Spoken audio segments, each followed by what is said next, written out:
You've seen the headlines. Cancer rates across a variety of cancers are on the rise among young people. The findings have led to more than just hand-wringing. The National Cancer Institute and Cancer Research UK have launched a multi-million-dollar program to find causes. The U.S. National Cancer Plan focuses on the issue, and recommendations from the United States Preventive Services Task Force, recommendations that are required to be followed by insurance companies without a copay, have recently changed to reduce the age of colon cancer screening from 50 to 45, and for breast cancer screening from 45 to 40. It's all hands on deck to determine what is going on with young people and cancer.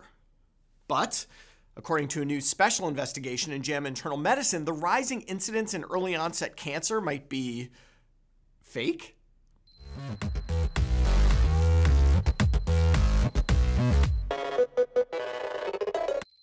Yes, it's getting a bit spicy in the cancer epidemiology world these days, with takes and countertakes on underlying data that everyone basically agrees on, which is this: the rate of early onset cancer diagnosed before age 50, is rising. For some cancers like thyroid, kidney, endometrial, and colorectal cancer, these rates are rising quite dramatically, more than 1% per year from 1992 to 2022. That much is not really up for debate. The question being debated is, are these new cases of cancer meaningful? Are they the result of a truly rising incidence of disease?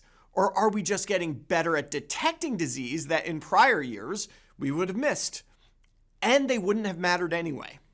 Now, if you follow this space, you may have seen my article from a couple months ago debating whether I, a 45-year-old man, should follow the USPSTF guidelines and schedule my colonoscopy. I did, by the way. Good times. In that article, I looked at the rates of colon cancer diagnoses in young people and suggested that the rates have gone up both because of increased diagnostic accuracy and a true increase in the rate of the underlying disease. This was based on data which suggested that much of the increase seen in young people was due to detection of early stage cancers, but the incidence of metastatic colon cancer in young people was also going up. Basically, I just want to get it out there early that the dichotomy between there is a dramatic increase in cancer in young people and the rise is more apparent than real, as this article in JAMA Internal Medicine suggests, is somewhat artificial. But to figure this out, we'll need to examine the data. But before we do that, we need to talk about the concept of overdiagnosis. Overdiagnosis refers to the detection of a condition, in this case cancer, that would never become clinically relevant were we not to have detected it. This is not misdiagnosis. These are real cancers.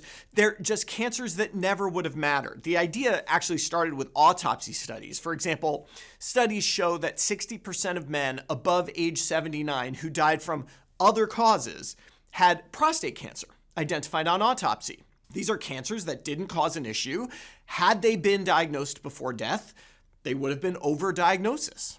But there are two problems with overdiagnosis as a concept. First, it's impossible to know if any individual cancer we diagnose is an overdiagnosis. Data can suggest that overdiagnosis exists in a population, but we don't know if your cancer is an overdiagnosis because we have no way to know if this is one of the many cancers that will harm you at some point or if you'll die from some other cause before that.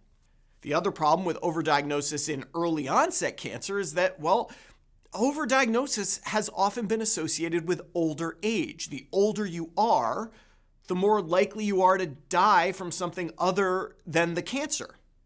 Are we to believe that a 45-year-old recently diagnosed with, say, endometrial cancer would be fine for the next 40-plus years of her life had we never diagnosed it? That feels uncomfortable to me, a priori.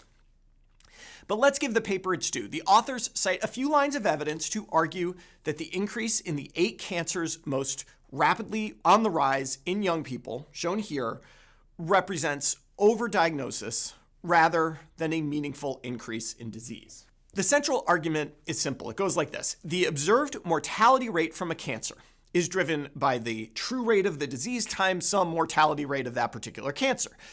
The observed incidence of new diagnoses of cancer is driven by the true rate of the disease times some detection rate.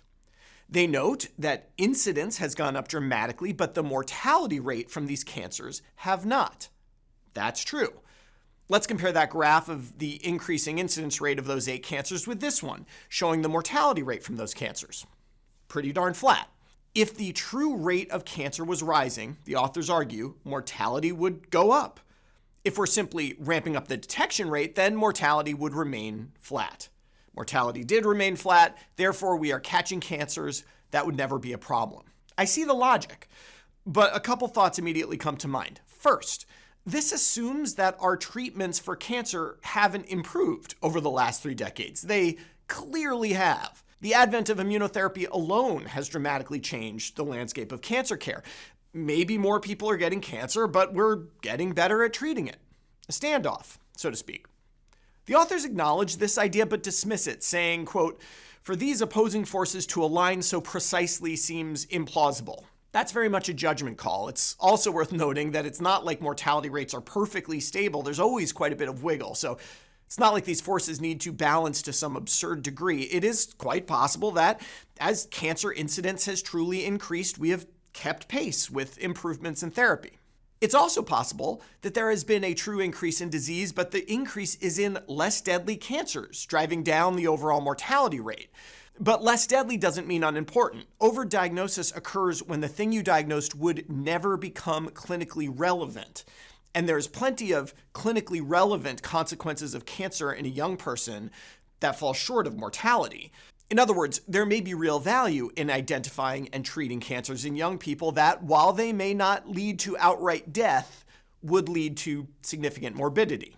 To be fair, cancer treatment is no walk in the park. And believe me, if I saw a 40-year-old with a new diagnosis of breast cancer and could tell her with perfect certainty that the cancer would never lead to any clinical issues for the rest of her life, I would be delighted to do that. But of course, that is not possible because overdiagnosis is only useful when we talk about a population, not an individual. And I can't imagine a doctor sitting on that diagnosis simply because it was detected incidentally or something.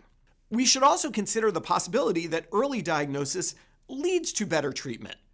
This is not too much of a stretch. In fact, the very reason for population screening programs for cancer is the idea that catching cancers early can reduce the mortality rate of that cancer.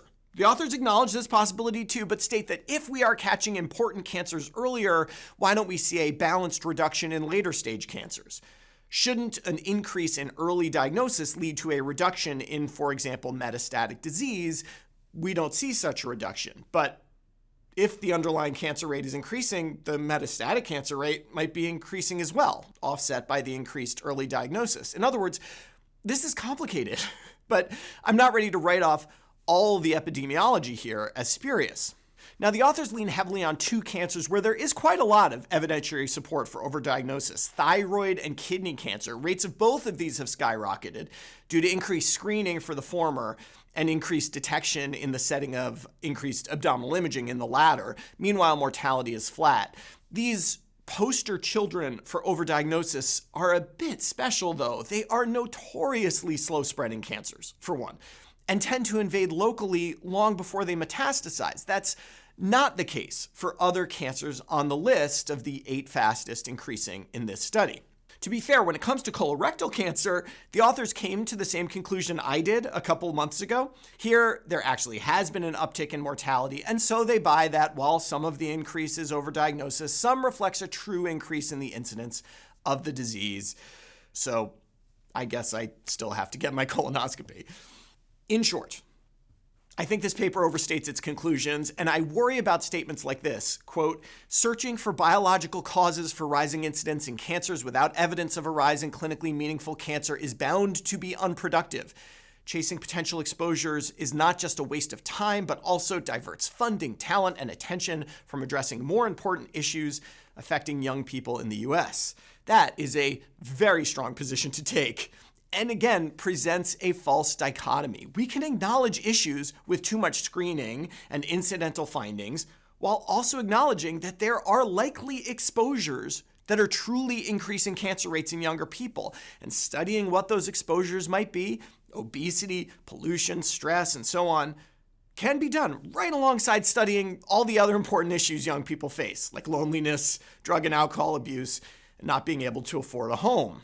In the end, I continue to feel that the likelihood of cancer being overdiagnosed rises with age, since the competing risk of death from other causes rises with age. Because of that, I would be very hesitant to write off any observed increase in cancer among younger people as unimportant. For Medscape, I'm Perry Wilson.